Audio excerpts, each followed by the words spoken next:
And Luka didn't actually play that well. But let's look at the other game. They won by 5 when he had 42, 8, and 14. And then they lost the other 2 when he had, 29, 8, and 11, and in Game 7, 46, 7, and 14. He played his heart out and still lost in a couple games. This is what LeBron did.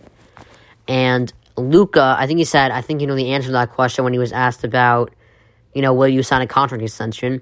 And that's what LeBron did. And I mean, he's gonna. He should. He should.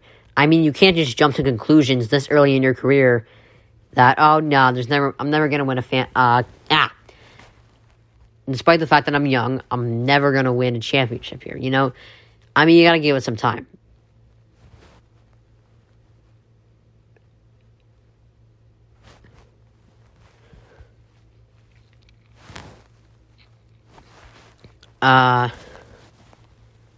But, if they don't get him too soon, he's going to wind up like LeBron. People are going to hate him for leaving. Actually, you know what? They might. Well, I think Luka, the way LeBron went about it was pretty rough, too. I can admit that. I don't know if Luka, but then again, both Luka and LeBron seemed like very likable figures, and LeBron still did that, the way he did it. So we don't know if Luka will do that in the same fashion, but he's definitely going to leave if they don't get him a 2, because he's not stupid. So, they got to get him a 2 soon. And before we go into my last music segment and my first round takeaways, which is my home stretch, basically, I would like to talk about the Nets defying logic. I've been saying this for a while. They have all the talent in the world, but are they really a championship team? Here's, and Colin Cowherd said this, I want to credit him for that before I kind of steal it, but I agreed with him on this completely. The 4 ingredients to a championship team: an experienced coach that's been around in the playoffs. The Nets do not have that. Steve Nash is a rookie head coach. Chemistry. And the crazy thing is, the Bucks have all 4 of these, by the way. The Nets have only played 7 games together. That's not really chemistry. Good defense. The Nets do not have that. Where did their defense wind up ranking? Hold on. Let me check this real quick. Come on. I don't know where they finished, but they do not have a good defense. And health. James Harden is currently injured. But they did have health up until this point. Up until Harden's injury. But they're 0 for 4. They are 0 for 4 right now. The Bucks are 4 for 4. They have a good defense. Budenholzer has been in the Eastern Conference Finals, and he was in the playoffs last year. They have chemistry. They have they have health. No one on their team is injured.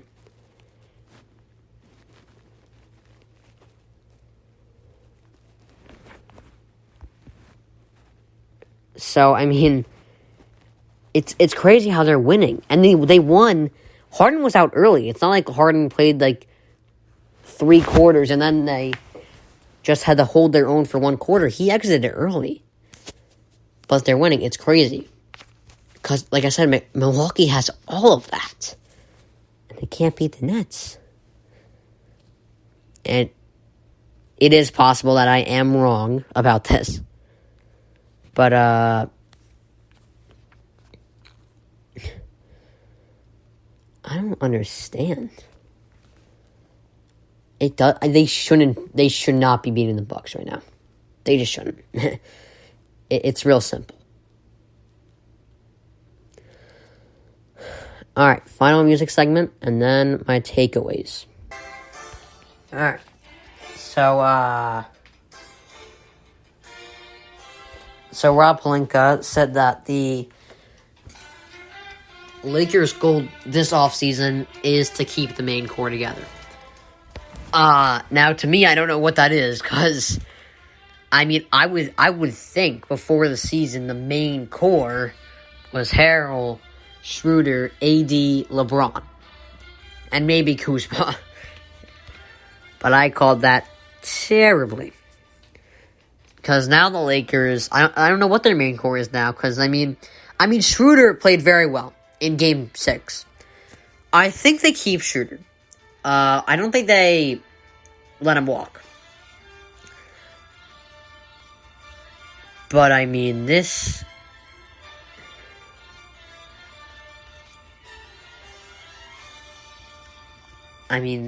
is a mess right now. And the problem is you can't build around AD. You can't build around an injury-riddled player. Because what they were doing this offseason, I thought they were trying to build around LeBron, but they were really trying to build around AD. But you can't do that because he's injured too much. And he's not going to have that longevity that you want in a player. So, he's not going to have the longevity that LeBron has, or Brady has, or Nick Saban has. And that leads me to my next segment. Nick Saban agreed to an extension at Alabama, I think through 2028. And I don't know how old he'll be by then, but he's a great coach. And I mean, longevity is something that you should have in a coach, because you're not putting your body through a whole lot. I mean, you're putting your head through a lot. Coaching is a mental thing more so. I mean, the problem with sports is it's a mental and physical thing, kind of.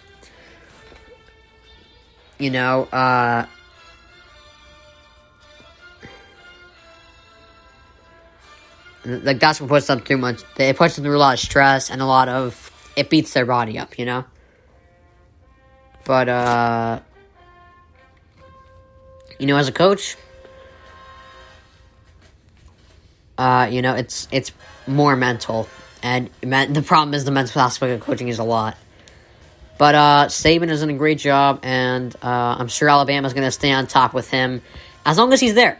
Like Krzyzewski at Duke, that era did not end until he retired, really.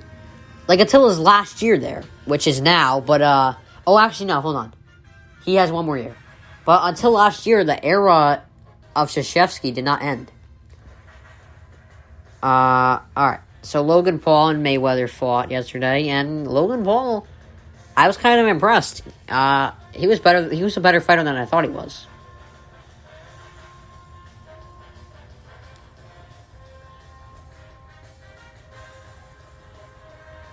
A lot better than I thought he was. He took it 8 rounds, and I think Mayweather beat him, I believe, right by a nose, but he kept it close. I was impressed by that. Alright. Finally, we got our first round takeaways for every team. Even the teams that have been, even for the teams that are out. Here are my takeaways.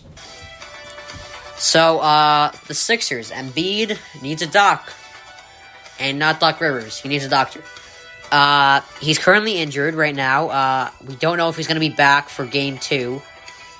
The Sixers better hope he's going to be back, because it's a lot like the Lakers right now. Embiid's healthy, you're beating the Hawks. Embiid isn't healthy, you're losing to the Hawks. Real simple. I think Embiid gets healthy, and I think they beat the Hawks. And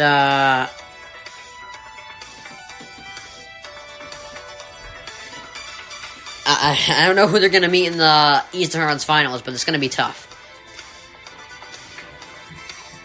Alright, so the Nets, nothing but net. They had 11 threes by their supporting cast last game, I believe.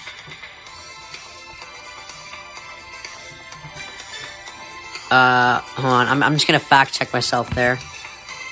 Okay, it wasn't last game, it was one of the games, hold on. Oh wait, that's the Bucks, hold on.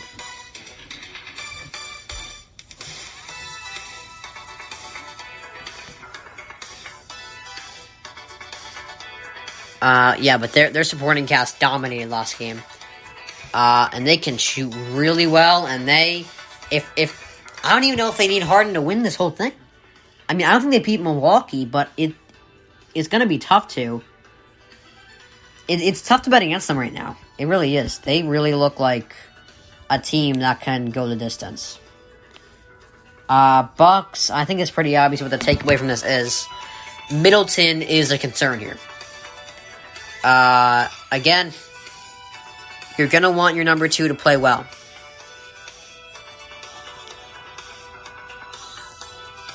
And last game, Middleton, he had 13 points. He shot 6 for 23. He just didn't do well. He just didn't play well.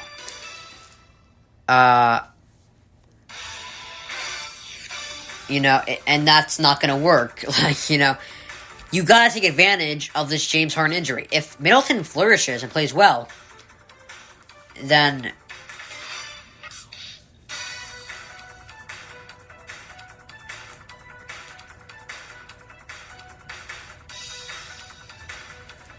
I think it's a win if Harden's out, and even if he's in, it could be a win too because it can spread the floor and have Giannis just go right through. I think that's really where they flourish there.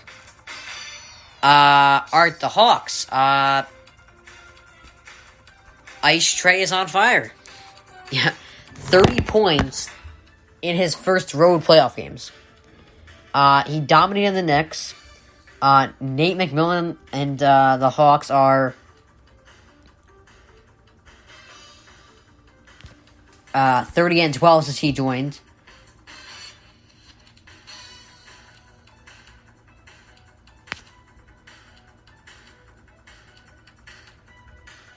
So they're really on fire right now. And if Trae Young can keep this up, I can see them beating the Sixers. I don't think they do, but I can see them doing it. The Suns, they are currently in the wild adventures of point guard and Book. They were not even close to this good last year before CP3 arrived. CP3, I believe, if the MVP lived by its name, I think CP3 would win it this year, being the most valuable player. And Devin Booker, I don't think he owns LeBron, like people are saying, but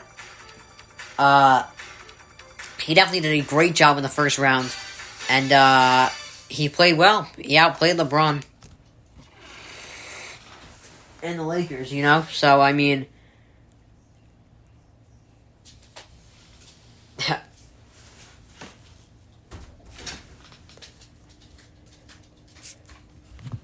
Booker and CP3, that duo is a lot better than I anticipated. But,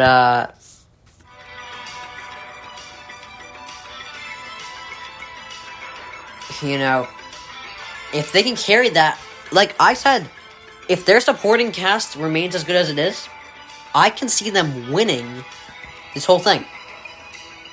Or not, well, I don't know winning the whole thing, but I can see them making a run.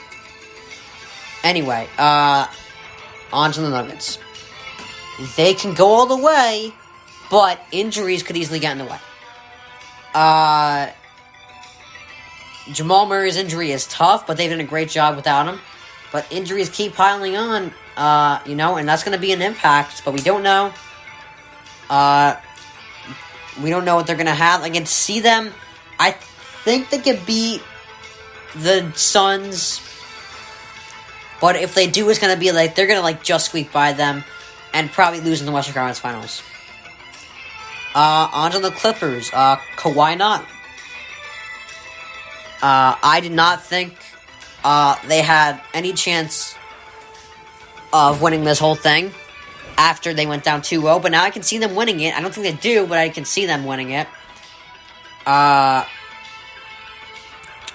has been basically perfect the last 2 games.